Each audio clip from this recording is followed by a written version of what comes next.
விஜயகாந்த் அவர்களின் மறைவுக்கு பிறகு இந்த கட்சியின் பொதுச் செயலாளராக திருமதி பிரேமலதா விஜயகாந்த் அவர்கள் வந்து இந்த கட்சியை வழி நடத்துவதை நீங்கள் பார்த்துக்கிட்டு இருக்கீங்க இல்லையா? இதை பற்றி உங்களுக்கு கருத்து? சரி, அவங்க தேமுதிகவை பொறுத்த வரைக்கும் திரு விஜயகாந்த் அவர்களே ரொம்ப அருமையாக சொல்லியிருக்கார். என்னென்னா, நான் வந்து என்னுடைய மனைவியை முன்னிறுத்துகிறேன்னு சொல்கிறாங்க. இல்லை, என்னை முன்னிறுத்தியது என்னுடைய மனைவி அப்படின்னு ரொம்ப அருமையாக பேசியிருக்காங்க. நான் வந்து இதை வந்து ஒரு வரலாற்றை திரும்பி பார்த்து ஒரு விஷயத்தை இதோட ஒப்பீடு செய்ய வேண்டும் நினைக்கிறேன். என்னென்னா, 2ஆம் உலகப் போர் நடந்து கொண்டிருந்த பொழுது ரூஸ்வெல்ட் அமெரிக்க ஜனாதிபதியாக இருந்தார்.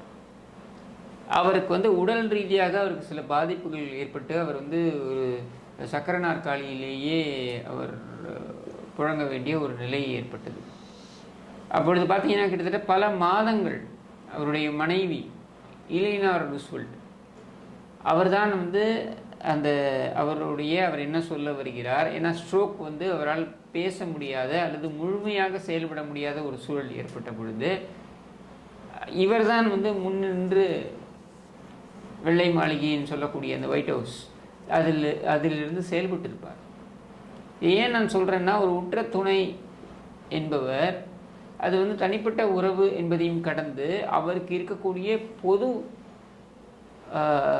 பொறுப்பு அப்படின்றதை புரிந்து கொண்டு அதற்கு தன்னால் என்ன செய்ய முடியும் அப்படின்றதை வந்து ஒரு அர்ப்பணிப்பு உணர்வுடன் செயல்படுவதுன்றது இல்லையா, அதுதான் ஒரு ஸ்டேட்ஸ்மேன் கழகு. அப்படி செயல்பட்டவர் தான் திருமதி பிரேமலதா விஜயகாந்த். அப்படித்தான் அவர் அடுத்த தலைமையாக வந்தார். ஏன் நேருவுடைய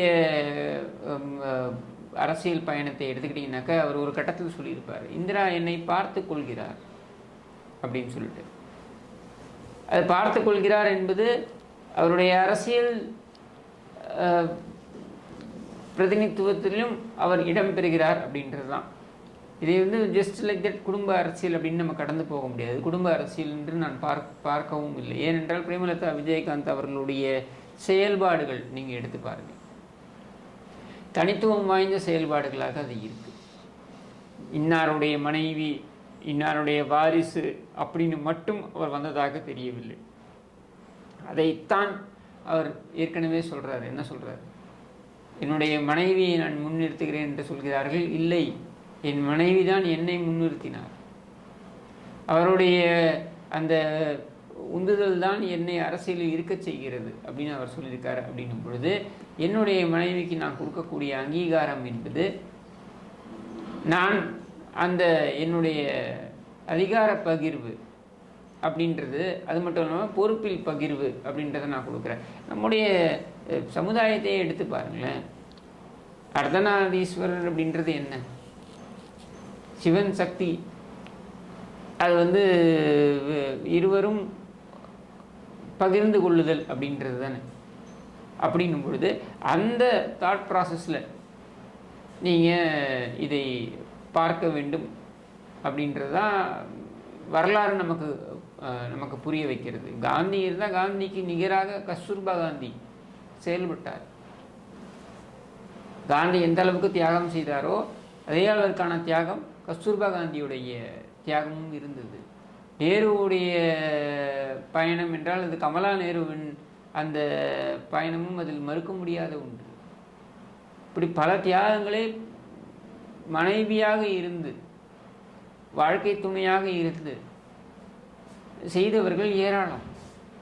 அதிலும் கடந்த 10 ஆண்டுகளில் நீங்கள் பார்த்தீங்கன்னாக்கா, அவருடைய உடல்நிலை மோசமானதிலிருந்து நீங்கள் பார்த்தீங்கன்னாக்கா, கேப்டன் விஜயகாந்த் அவர்களை எந்த அளவிற்கு அது அந்த தொண்டர்களை சோர்வு அடையாத வண்ணம் உற்சாகமாக வைத்திருப்பதற்கு பிரேமலதா விஜயகாந்த் அவர்களுடைய செயல்பாடுகள் இருந்தது அப்படின்றதை நம்ம கூர்ந்து கவனிக்கணும். ஸோ இதையெல்லாம் வைத்து பார்க்கும் பொழுது ஏன் வரக்கூடாது?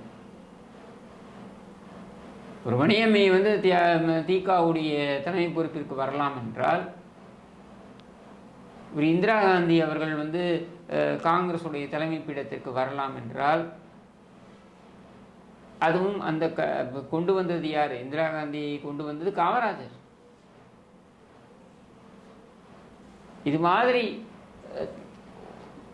திறமையின் அடிப்படையில் வரலாம் என்றால் பிரேமலதா விஜயகாந்த் அவர்கள் வருவதில் எந்த தவறும் இருக்க முடியாது.